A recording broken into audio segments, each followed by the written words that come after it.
Hai Kampus, kali ini ada di program Tips Ngampus dan membahas sebuah tips sebelum masuk kuliah yang ini banyak sekali pertanyaan-pertanyaan yang muncul di komen. Makanya akhirnya Hai Kampus membuat video ini ya, biar terjawab di dalam satu video. Karena kalau jawabin satu-satu itu capek gitu. Banyak yang nanya di beda jurusan HI, Kak kalau misalnya dari jurusan IPS bisa nggak sih masuk HI? Di jurusan teknologi pendidikan, Kak kalau dari SMK bisa nggak sih masuk jurusan teknologi pendidikan, dan lain sebagainya. Untuk itu sekarang ini saya isi koma nggak sendirian, sudah ada.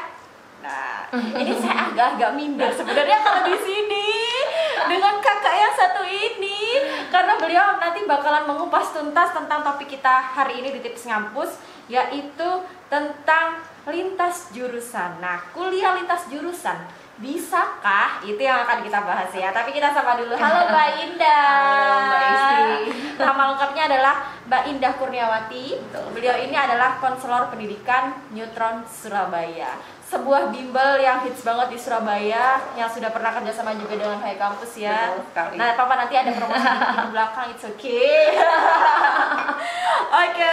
Mbak Indah, mungkin kita langsung aja ke topik ya, karena kita terbatas durasi juga. Jadi biar semua pertanyaan terjawab di video ini, kita membahas tentang lintas jurusan, Mbak Indah. Lintas jurusan. Lintas jurusan sendiri itu seperti apa sih sebenarnya? Lintas jurusan itu artinya kita ngambil kuliah ya Mbak, jurusannya tapi beda dengan jurusan yang ada di sekolah sebelumnya. Jadi di jenjang SMA maksudnya di sini. Jadi kita ngelintas aja tuh dari yang IPA ke IPS, dari yang IPS ke IPA gitu. Saya.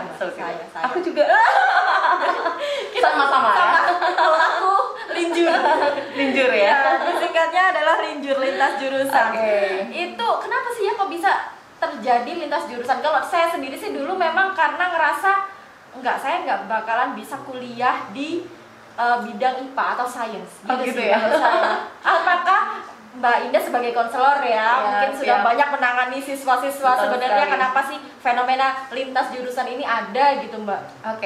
Yang namanya linjur itu unik sih Mbak sebetulnya ya. Dan menurut aku orang-orang yang ada di linjur itu adalah orang yang tatak ya. Orang-orang yang nekat sebenarnya. Unik banget ya, karena dia harus belajar banyak hal nantinya. Yang pasti kenapa kok siswa itu banyak yang linjur gitu. Teman-teman kita juga banyak yang linjur karena mungkin udah nggak sesuai passion sih. Jadi kan ketika di SMA tuh penjurusan itu ada di posisi kelas 10 SMA ya. Nah, di posisi kelas 10 itu mereka diawali dengan yang namanya tes TPA. Ada juga yang dilihat dari nilai UNAS-nya, seperti itu kan. Nah, akhirnya terus di inilah ya udah diklasin, oh ini IPA, ini PS, seperti itu. Ada juga yang dari orang tuanya udah request langsung IPA aja deh gitu. Ini anak IPA aja gitu. Dengan belakang-belakangnya pokoknya kalau IPA tuh lebih luas nantinya kan, seperti itu. Benar, kalau IPA nanti bisa masuk IPS, betul sekali gitu. Ya, dan kita lihat aja kalau jumlah rombel di sekolah yang ada di Surabaya nih, di SMA yang ada di Surabaya ya, jumlah IPA itu pasti lebih banyak gitu Mbak. Nah, jadi yang seperti itu. Akhirnya anak-anak ini kan begitu dia sekolah, kemudian dia nikmatin tuh waktunya, kok lama-lama fisikanya hancur ya. Kok lama-lama biologinya nggak banget gitu. Akhirnya mereka kayaknya bukan kesini deh, tapi begitu ada yang lintas minat ya kan, pelajarannya di SMA juga ada Mbak seperti itu. Jadi anak IPA tapi dia tetap belajar yang namanya ekonomi. Itu namanya ada lintas minat seperti itu. Oh ternyata dia lebih nyaman, lebih comfort gitu. Bahkan ada siswa kita itu dia anak IPA, jelas-jelas anak IPA, udah berhasil masuk di FK-nya UNER itu, dia linjur juga. Ya, linjurnya itu maksudnya gini, ketika dia ikut lombanya dia linjur. Maksudnya dia ikutnya olimpiadanya geografi. Nah, tapi tetap di FK. Sekarang udah jadi dokter muda.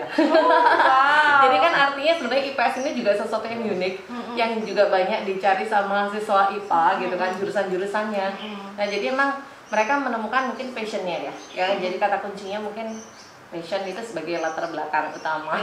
Tapi sebenarnya nggak salah juga kan ya Mbak kalau linjur? Enggak lah. Maksudnya gini, ada mungkin beberapa orang yang kayak berpersepsi, makanya soalnya dulu saya sempat dimarahin Mbak sama guru saya ketika saya akhirnya memutuskan mengambil jurusan kuliah sosial. Terus dimarahin, kamu kalau tahu mau ngambil jurusan sosial, kenapa nggak dari awal milih IPS aja? Kayak gini kan jadi kamu menyusahkan dirimu sendiri, kamu harus belajar lagi, belajar IPS. Nah, bener gak pas saya dimarahin? Saya gak Karena kan sebetulnya kalau kita ngomongin kuliah itu kalau misalnya sesuai dengan passion kan lebih enak aja ya Mbak, nggak nyesek gitu.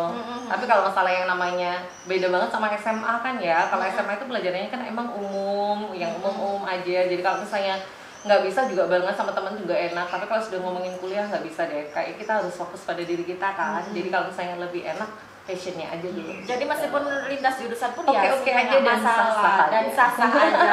Siap. Benar. Nah, kalau ngomongin lintas jurusan untuk masuk ke kuliah, sebenarnya itu berdasarkan aturan masuk ke perguruan tinggi ya Mbak ya, itu boleh nggak sih lintas jurusan? Jadi yang dari IPA ke IPS, kalau dulu zaman saya mungkin boleh. Untuk yang peraturan baru ini apakah masih diperbolehkan? Oke, dari kemarin ya Mbak, ketika ada ini ya peraturan atau pengumuman resmi dari LTMPT-nya, itu kan tentang jalur masuknya juga, itu kan kita kan ada yang namanya SNMPTN, itu yang dulu kita sebut sebagai undangan lewat rapor, kemudian ada yang namanya SBMPTN, kemudian yang pakai tes dan juga ada yang mandiri, gitu kan. Jadi sebetulnya yang namanya linjur itu juga sudah ada aturannya Mbak, gitu kan. Dan semuanya sebetulnya dari 3 jalur ini pun oke-oke aja, gitu. Cuman kita harus sering ngecek ya, kita harus benar-benar ngecek yang resminya lah ya di websitenya LTMPT. Kalau SNMPTN itu memang ada peringatan, ada warningnya, dianjurkan ya kan, dianjurkan tidak lintas jurusan. Untuk yang SNMPTN. SNMPTN. Yang Jadi pakai yang rapor. SNMPTN yang pakai rapot. Ya kenapa? Karena nanti memang ada pemeringkatan yang diberikan di rapotnya itu, di mana di situ tuh nanti sesuai dengan jurusannya masing-masing. Jadi kalau IPA ya IPA, kalau IPS ya IPS. Kayak gitu Mbak Isti. Oke, mungkin itu berkaitan dengan apa namanya?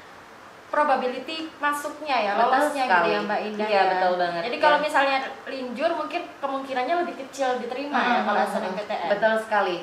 Jadi tapi tetap loh ya Mbak, tetap ada peluang. Jadi bagi pejuang linjur berjuang aja nggak apa-apa gitu kan. Dari mulai SNMPTN betul sampai sekali. Jadi mandiri. istilah dianjurkan tidak lintas jurusan itu bukan berarti dilarang. Jadi kalaupun ada, itu peluangnya memang sangat kecil sekali. Jadi harus sangat berjuang. Oke. SBMPTN pun juga boleh linjur. SBMPTN juga boleh linjur. Dan masih sama ya Mbak Indah, kalau misalnya dari IPA ke sosial atau dari IPS ke science itu tesnya 2 kali kan? Iya betul sekali, akademiknya. betul sekali Mbak Isti. Jadi oke. kalau malah yang SBMPTN itu malah bebas banget ya gitu ya. Bebasnya itu istilahnya kalaupun dia SMA-nya dulu IPA, kemudian kuliahnya benar-benar ngambil sosum bisa.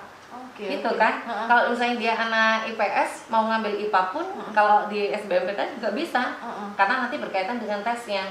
Dan yang istimewa pada tahun 2021 meskipun sekarang Covid-nya juga masih berjalan gitu kan. Nah, ini panitia LTMPT-nya pun juga sudah ketok palu bahwa tesnya untuk yang tahun ini 2021 harus tetap ada TPS dan TKA-nya. Jadi TPS itu yang umum-umum yang dasar lah ya, istilahnya matematika, Indonesia Inggris yang seperti itu, tapi dengan yang sekarang istilahnya ada penalaran umum, ya pengetahuan umum dan segala macamnya. Kemudian ada TKA, TKA itu yang memang benar-benar menjurus untuk yang sainteknya atau yang sasumnya, gitu. Jadi kalau misalnya dia anak linjur, kalau emang dia totally mau masuk ke sasum, berarti tesnya dia nanti ada TPS sama TKA-nya sasum Mbak.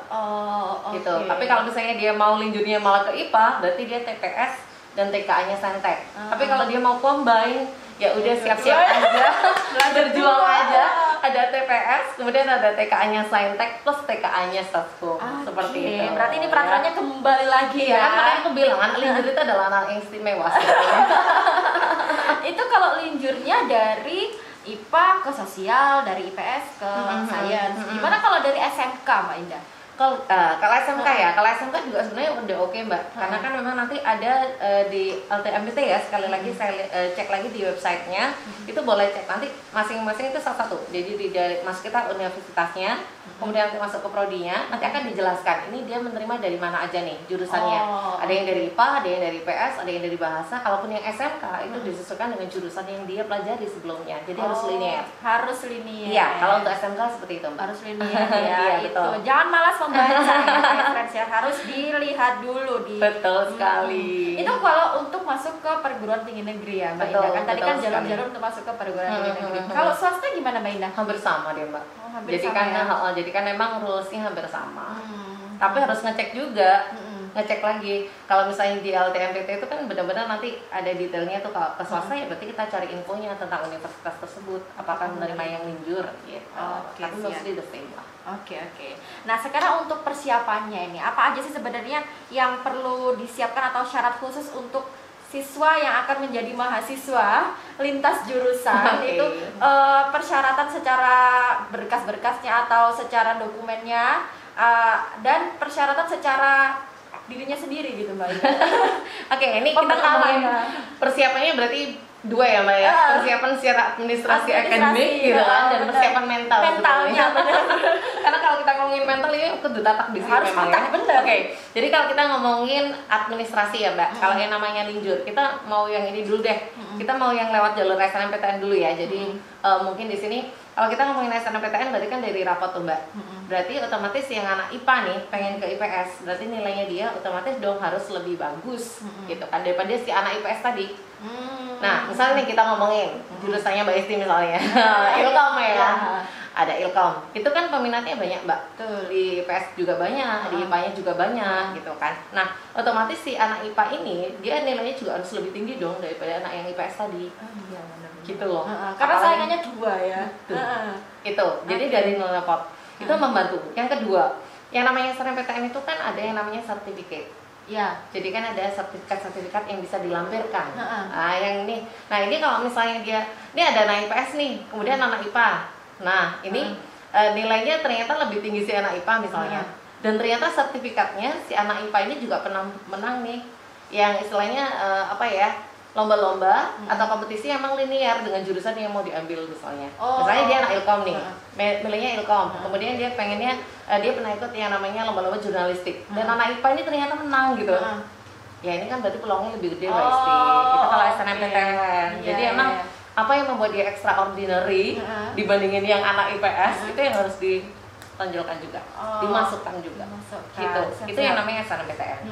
Tapi kalau misalnya SBM ya berarti dia harus punya persiapan ini ya, secara administrasi berarti dia harus benar-benar mengikuti tesnya yang seperti tadi saya sampaikan Mbak Isti. Berarti dia harus masuk di tes TPS-nya dan juga nanti ada TKA-nya. TKA-nya TKA Sosum ya, atau TKA Saintek sesuai dengan jurusannya. Itu administrasi. Siap. Kalau secara mental ya siapa? Oke, kalau kita ngomongin mental ya, dia harus berani dulu keluar dari zona nyaman.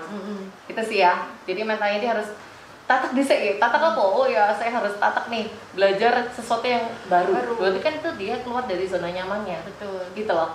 Kalau misalnya selama ini dia sudah terbiasa dengan biologi misalnya, akhirnya dia harus linjur gitu kan. Dia harus belajar yang namanya ekonomi, harus belajar yang namanya sejarah, mungkin seperti itulah. Ini kan ya keluar dong dari zona nyamannya gitu dan kan. harus berani mengambil resiko gitu ya. Iya, resikonya ya berarti dia harus benar-benar ekstra ya untuk belajarnya karena mulai dari nol. Benar. Gitu. Mbak Indah tadi sempat nyinggung sertifikat. Ini juga beberapa yang nanya itu maksudnya banyak gitu ya tentang sertifikat. Sebenarnya sertifikat yang bisa dilampirkan di SNMPTN ini agak keluar dari topik ya. Boleh. Soalnya bisa support ya. Sertifikat yang dilampirkan di SNMPTN itu sebenarnya dimulai dari sertifikat yang seperti apa sih? Soalnya apakah misalnya kayak cuma jadi peserta seminar atau apa itu apakah ngefek gitu ya dimasukkan di persyaratan atau gimana gitu? Jadi memang Mbak untuk SNMPTN tahun 2021 ini untuk sertifikat yang bisa disertakan itu hanya dua saja. Hanya dua saja. Sertifikatnya itu bisa yang akademik ataupun yang non akademik. Jadi kalau misalnya yang akademik mungkin dia dengan OSN dan yang lain-lainnya ya, seperti yang betul sekali. Jadi seperti siswanya kita itu dia keterima di FK-nya UNER, itu sertifikat yang disertakan itu ada dua. Sertifikat untuk Olimpiade Geografi tingkat nasional dan satunya lagi PADUS tapi internasional. Itu levelnya ya. Kalau PADUS RT aja gak usah. Jadi sebetulnya kan dikatakan juga bahwa harusnya sertifikat itu kalau misalnya SNMPTN itu kan harus linear tuh Mbak. Tapi ternyata siswa aku yang ini itu kan tidak linear, orang satunya geografi, satunya PADUS ya. Tapi kan dia levelnya internasional sama nasional. Jadi it's okay. Gitu. Ya, jadi harus tahu diri juga ya. Sertifikatnya cuma lintas kelurahan. Mendingan gak usah daripada. Ya, pokoknya yang punya value lebih lah Mbak. Ya, seperti itu. Oke. Siap. Nanti kita akan bahas tentang keuntungannya, tantangannya dan lain sebagainya. Banyak lagi tentang linjur ya, hi friends. tapi ada di part kedua. Jadi kita break dulu, nanti langsung lanjut tap ke video part kedua. Siap.